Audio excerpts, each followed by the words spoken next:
fiction, science fiction, horror, fantasy, crime, LGBT, thriller. You have now entered the House of Mystery with your hosts, Eric Shapiro, David North Martino, John Copenhaver, and Al Warren.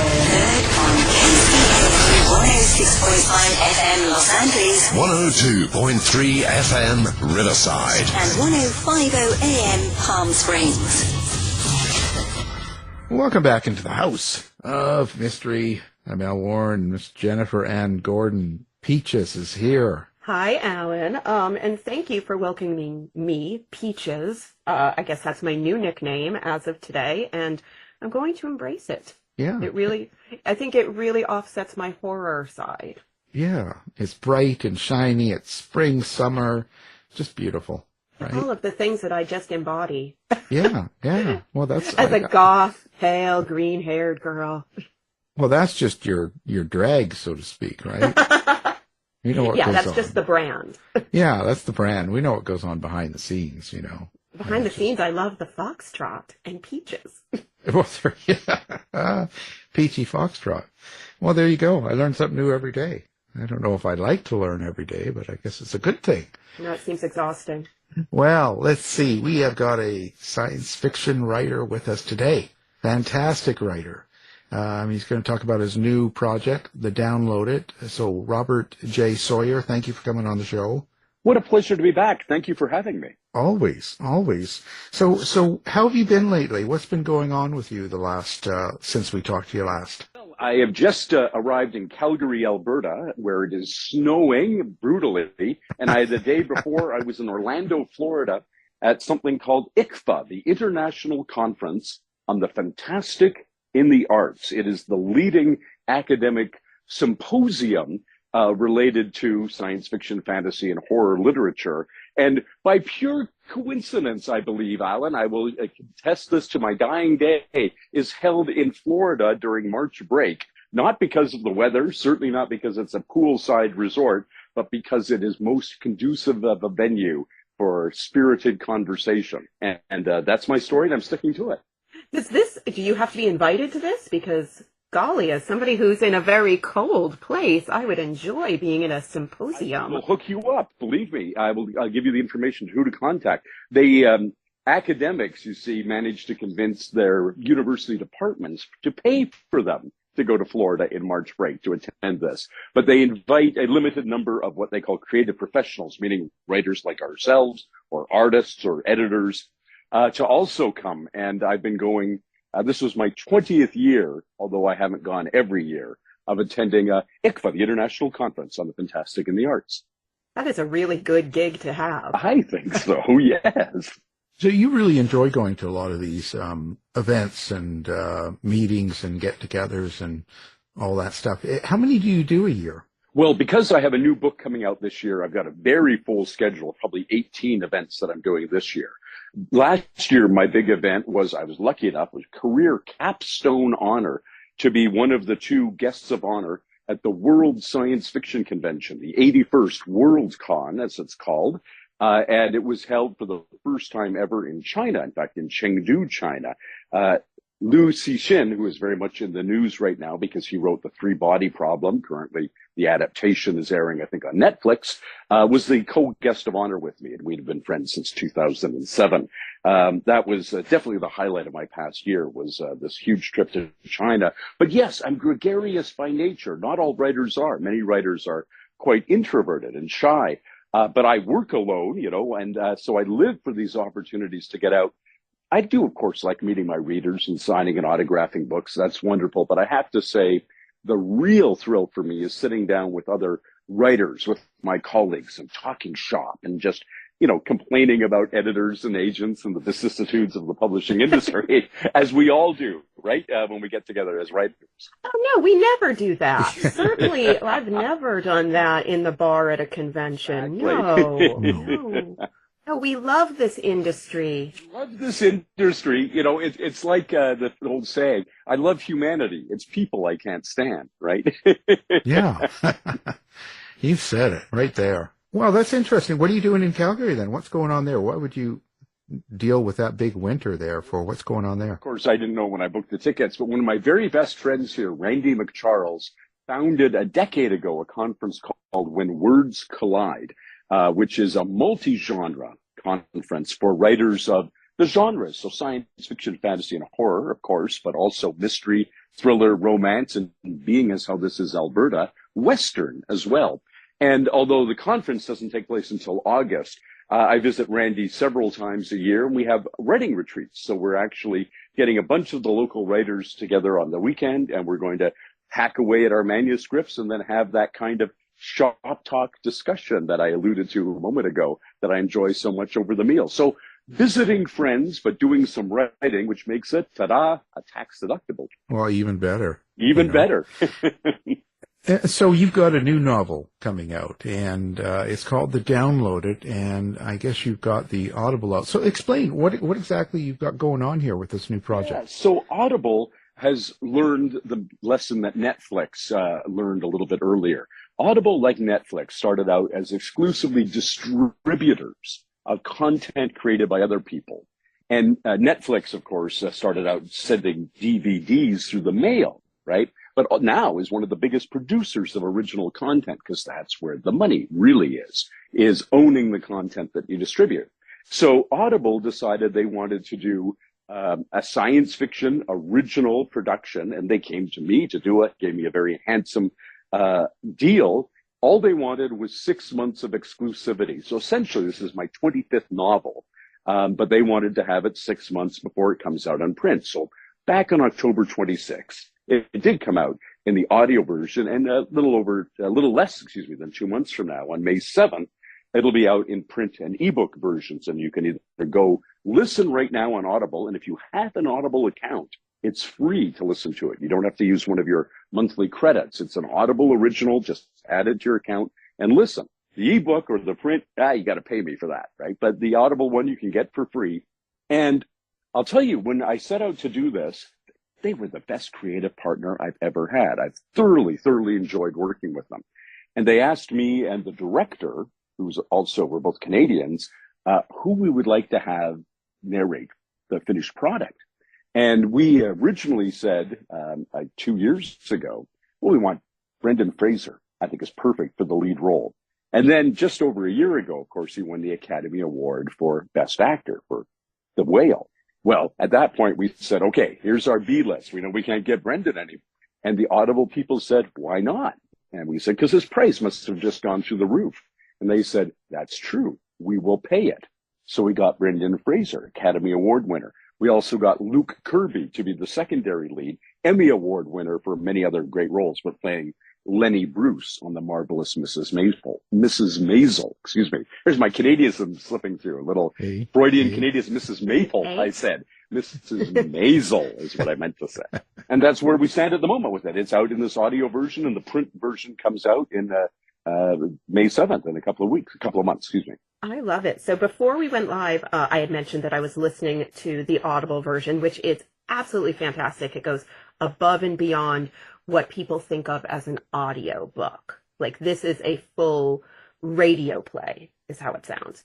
100%. It's amazing.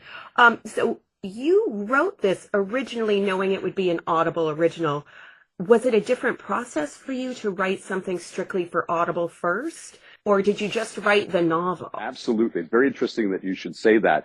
Radio play analogy, because the director is Gregory Sinclair, who was one of the senior radio drama producers and directors for CBC Radio, the Canadian Broadcasting Corporation, back when the CBC had radio drama. And I've known Greg for almost 20 years. I had done some radio drama for the CBC. So when Audible got me, they wanted to get Greg. We've worked together. And it's very interesting because originally I was to script it as radio drama with interactivity between the characters. And then the COVID-19 crisis hit, and Audible said, flag on the play, our COVID protocol coordinators are saying, we don't think we can get more than one actor into the studio at a time. So I ended up writing it, and you've been listening to 3 of the episodes, 3 of the chapters that have single characters giving their testimony to a judge. You don't know who the judge is. It's going to be a big surprise when you find out there's a judge that they're giving their testimony to. And I wrote it as straight narration with one voice. And then Greg said at the end, you know, even though if we can't get all these actors together, I'm going to splice it all together into proper radio drama. And he did an enormous amount of work. So we have 9 different actors, and all of them are appropriately interleaved in the scenes that they appear in. Enormous amount of post-production. When they say, I'll fix it in post, Greg really did for this show. How long did it take them from the original recording to do all of that work? Do you know? It was months. It was months. The whole thing was delayed. Unfortunately, I got sick. COVID happened. We had the show, the whole thing should have been out. They commissioned it from me in 2020, and it should have been out in 2022, beginning of 2022, instead of, the end of 2023, and with the book coming in 2024. But that said, I knew that, I'm a writer and I've got my intellectual property, the downloaded. I wanted to structure it in such a way that it would work really well as an immersive Audible experience. And as you've indicated, you think that it does, and also work really well on the printed page as a lyrical, moving prose novel. And people will judge for themselves, but Publishers Weekly just gave it a starred review, which is their highest honor. A starred review meaning a work of exceptional merit for the print novel version.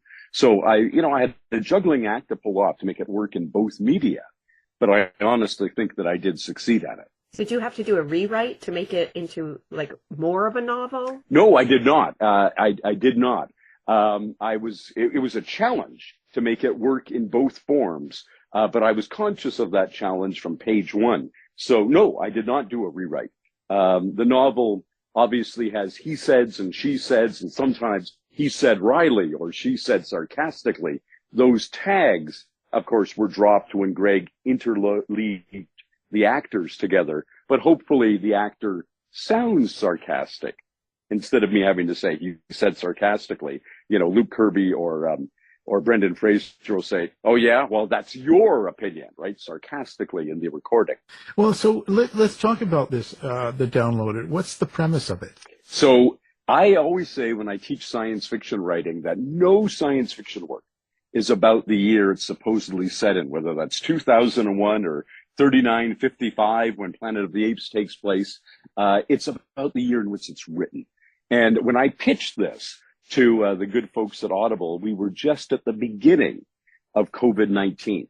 And so we were all essentially, it seemed to me, metaphorically starting to live our lives in an uploaded realm. We weren't going into the office physically. We were telecommuting. We weren't seeing our friends at the bar. We were chatting with them online, and so on and so forth. But we all hoped that this plague of COVID-19 would end shortly. Well, it didn't end shortly. In fact, it's still with us. But eventually, I knew we would have to metaphorically download, return to dealing with flesh and blood human beings face to face. So the downloaded is my science fiction metaphorical treatment of that.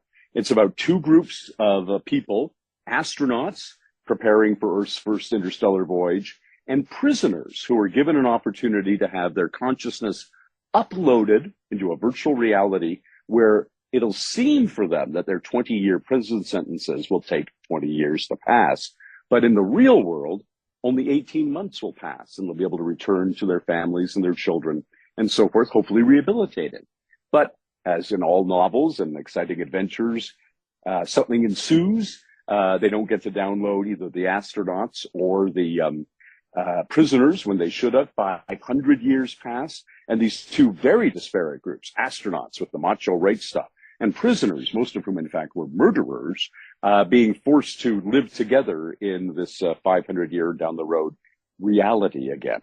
That's what the downloaded's all about. Fascinating. So how do you get into the mindset of your characters? Like, let's say the convicted murderers. How do you write their characters? Well, I'm glad that when you had to choose between astronauts, highly trained and successful individuals, or convicted murderers being most unlike me, you chose the murderers as the example. Yeah. I mentioned at the beginning, I go to a lot of writers' festivals, and way back, maybe 15 years ago, I was invited to a writers' festival or literary festival in Whitehorse in Yukon Territory, Canada, the far north. And they said to me when I was there, we have a program where you can go and visit the prison here. And we have writers who come, you go and spend a day with the prisoners, many of whom have stories to tell. They never intended to be career criminals. They never intended to get caught. And now they're having to reflect here in prison on it. And they like someone who can mentor them to tell their stories. So I went and did that. And it was one of the most rewarding experiences of my life, because these are the sort of people, you're right, that I would not normally have any interaction with. One hopes never to run into a violent criminal in one's real existence. But I became immediately aware of how complex the web of circumstances is. And sadly, in the Whitehorse, in the far north, a lot of these people who are career criminals, there's a lot of fetal alcohol syndrome. They were born, to mothers who had drunk excessively. They never had a chance in life, and they have stories to tell. And I came to be very interested in the whole concept of why we imprison people, why we perhaps disproportionately imprison people from certain demographics, and what, if any, good throwing people behind bars does in terms of rehabilitation. So that real life experience, a writer even of science fiction, fantasy, or horror draws enormously on their own life experience. That real life experience for me was what compelled me. I'd wanted for years to write a story about prisoners, but you wait until the right project, the right story, the right opportunity comes along to actually use the material. That's funny. I thought when I first asked and you said you went to writing conference, I thought you were going to say that's where convicted murderers hang out. Yeah, they may indeed. I very famously, Anne Perry, of course, who was a very famous writer of mysteries, when she had been young, had been convicted in Australia of her and her girlfriend at the time had convicted killed the girl's mother.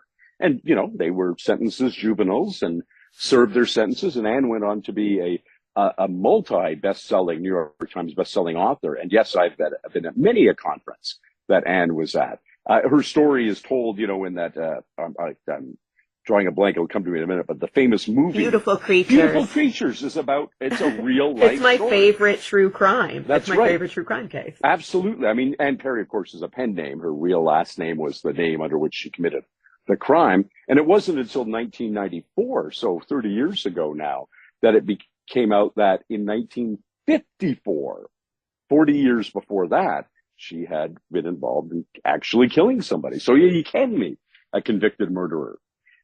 Flip side is at this conference I mentioned that happens in August in Calgary, When Words Collide. One of the speakers every year is a homicide detective, because so many mystery writers, of course, are just sponges for any tales of how, in fact, you really do catch real murderers in the real world.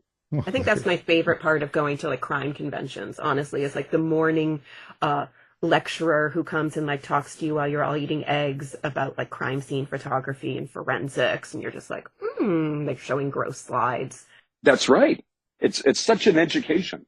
Yeah, Especially with over easy eggs. Yeah, that's right. And writers, yes.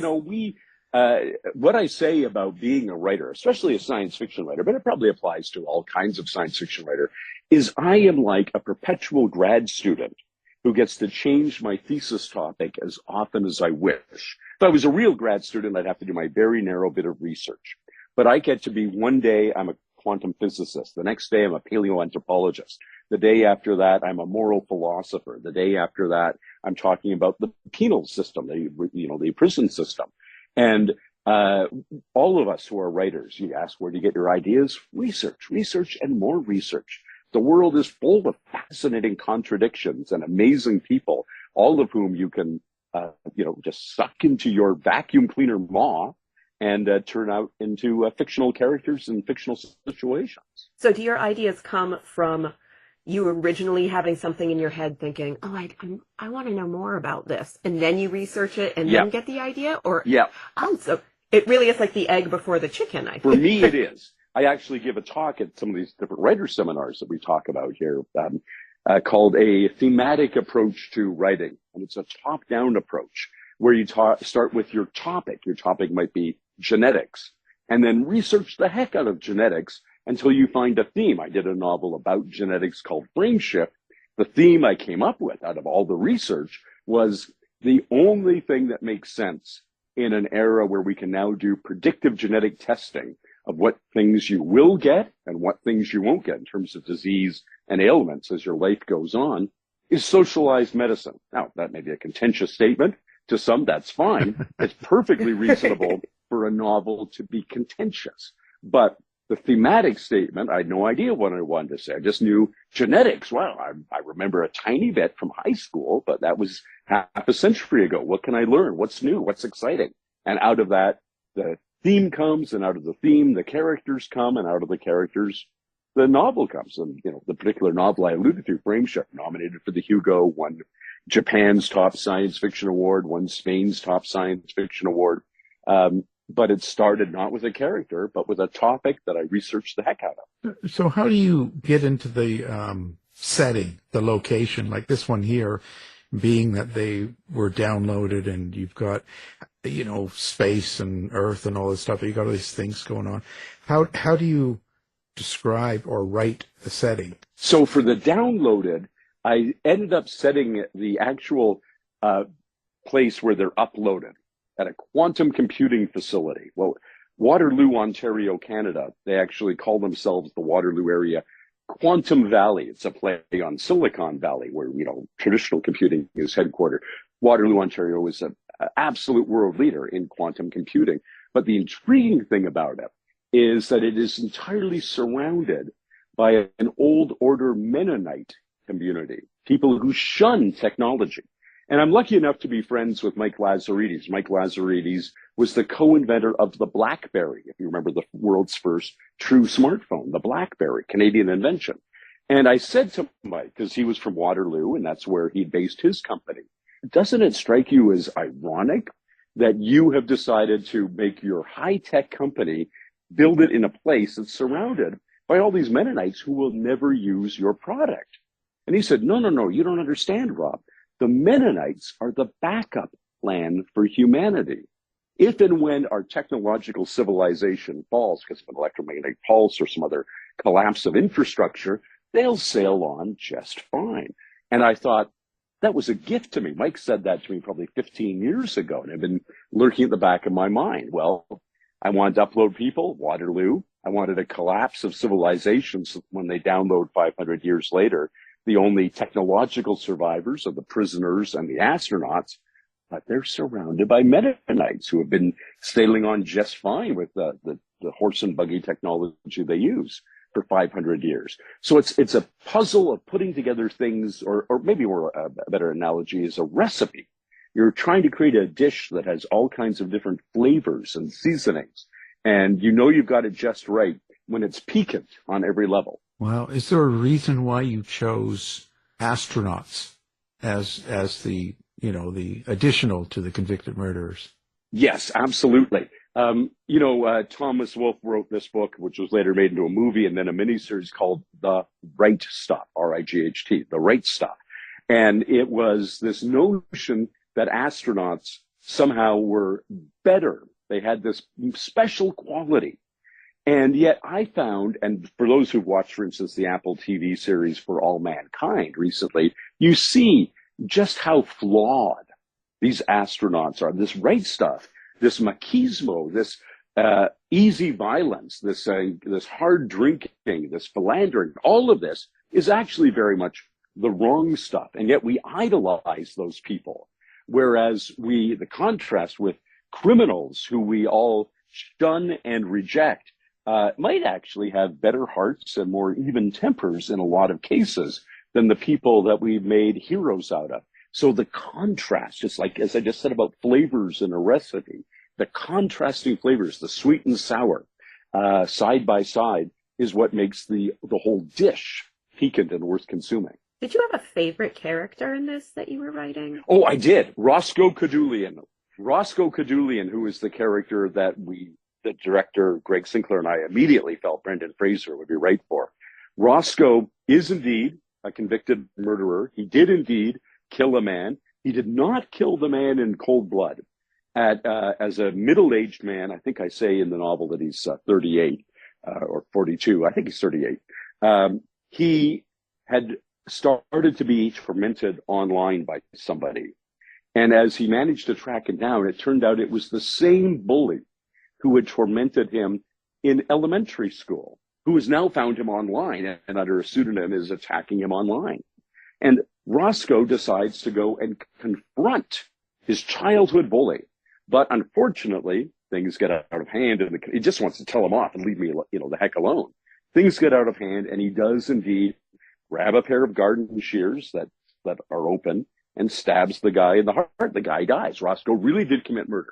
Didn't mean to commit murder. The guy he killed was arguably a worse person than Roscoe ever was. And I wanted, it's been said that all great fiction is in one form or another about redemption, about a character coming back into being an acceptable member of society. And this just seems such a natural path. So Roscoe Cadulean, the character played by Brendan Fraser, is my absolute favorite. Well, what happens to your characters when the book's over? Well, it's interesting because I genuinely don't like writing sequels, but the download, it just went through the roof for Audible. It was last month their #1 science fiction bestseller.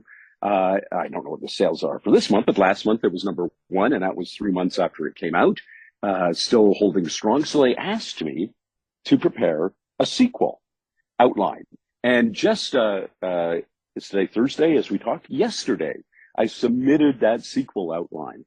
I had no intention. So what I wanted at the end was for my characters to, you don't want them to live happily ever after. You're not writing fairy tales, but you want them to have reached a plateau in their life or a key moment in each of their life stories. And yet I've now gone and constructed a whole nother series about these same characters. And I'm certainly hoping Audible is going to commission that because as I say, they were the best creative partners I've ever worked with. And I'd like to do more with these characters. Very exciting. Yeah. You're going to call it The Uploaded? So my original title, that was one of the working titles, absolutely. And then I mentioned that the main character's last name is Cadulean, which is an Armenian last name. And one of the things that we writers get to do from time to time is name characters after our friends. So Cadulean is named after a real friend of mine named Cadulean. But my original working title was The Downloaded to Electric Cadulean, if you remember. I was going to make the Downloaded to Electric Boogaloo joke. Well, there it is. It's the Electric Cadulean. And then I thought, no, that isn't right. So I have a Patreon account for those who want to support my work, and I had 2 possible titles that I had to decide one of just yesterday when I submitted the proposal. One was The Downloaded to Ghosts in the Machine, which is a reference to the famous phrase in psychology, ghost in the machine, referring to the mind being separate from the body. The mind is the ghost, the machine is the body, which certainly is apropos of uploading and downloading. And the other one is because I have in the sequel, duplication, an accidental duplication of the uploaded consciousness. So there's 2 of everybody. So my other title was The Downloaded to Second Thoughts, alluding to, oh, wow, there's another version of me having diverging thoughts as their life experiences change, but was originally me. I put on the first one, I put on The Downloaded to Ghosts in the Machine.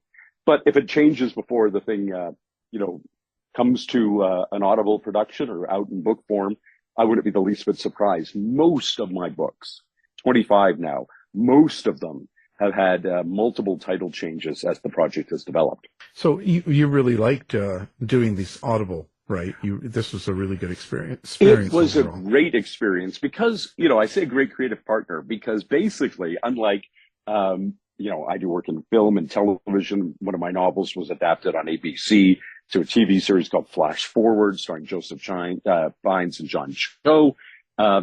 There, everything is, no, you got to change this, you got to change that, do this differently, we can't afford that, blah, blah, blah. Audible that's great, Rob. That's perfect, Rob. Wow, this is wonderful, Rob. That's what every author means when they say a great creative partner. They say one that left them the hell alone. It says, my friend Robert Silverberg, grandmaster science fiction writer, says the best review is 4,000 words of tightly reasoned praise. That's all any author wants, right? And that was essentially the feedback I got from my director and from Greg and from Jaleese Beaton, who was the executive at Audible that I was dealing with. So when you get into this sort of computer stuff, what's your thoughts on AI and what's all the stuff going around about it now? I had a meeting just 2 weeks ago with a producer who's trying to set up an adaptation of one of my books, Red Planet Blues. And we were talking to a production manager who said, well, it's going to take at least 18 months to get this, even if we sell it today, to get this to air. And I said, that's great. If we can get it on the air in 18 months, we're still in business. Because 36 months from now, all art is quite possibly going to be created by AI. And we're all going to be out of the business. The work that's being done, you look at it now and you say, okay, well, yeah, generative AI can make sort of a pastiche of Rob Sawyer or of Anne Perry or of H.G. Wells or whoever you want. It's okay. It's not bad. Today, better tomorrow, 3 years from now, it's going to be better. You want Rob Sawyer, but without that, left-wing liberal crap about socialized medicine? Just ask for it and you'll get it, right? Or whatever. And in terms of grading actors, George Lucas famously kept transitioning away from human actors. It was only fan outcry that made him keep Anthony Daniels in the C-3PO costume. He actually wanted to switch to a computer-generated C-3PO. And it was fan outcry that at least has a human puppeteer doing the so-called baby Yoda. In The Mandalorian, because Lucas and everybody else know it's way cheaper and easier to do all this stuff by CGI now. I was talking to one of my great colleagues, Spider Robinson, not at this Christmas that just, passed a couple of months ago, but Christmas a year ago. And he's older than me. He's 76 now, I guess. But he said, Rob, speaking of our careers in science fiction, we got in at the right time. We made out like bandits out at the right time. The era in which possible to have a middle class or above living as a writer of commercial fiction may very well be coming to an end very, very shortly because of AI. So I'm very, very concerned about this. Very concerned. Well, that's depressing. It is depressing. I wish I could be more, about the whole thing, but it is scary. It really is scary. It's the classic Jurassic Park thing, right? Where, the Jeff Goldblum character says you were so busy doing this, you didn't stop to ask yourself if you should be doing this, right? And the people who just blindly went ahead and dumped out into the world generative AI had given virtually no thought to what impact it was going to have. We were supposed to have machines that would take away all of the drudge jobs that no human being wanted to do and leave behind all the creative jobs, writing songs, acting in films, writing plays, writing books, performing in a rock band, leave all of that for us. And instead, the AIs are doing all of that. And we're still got people working in sweatshops and assembly lines as human beings. Well, this has been a real downer. Not my intention. We're just all heading to the bar after this. Al, what's interesting is, of course, your name rendered AL, was my brother's name too, in a sans serif font is indistinguishable from AI, the capital A, capital I. They look exactly the same.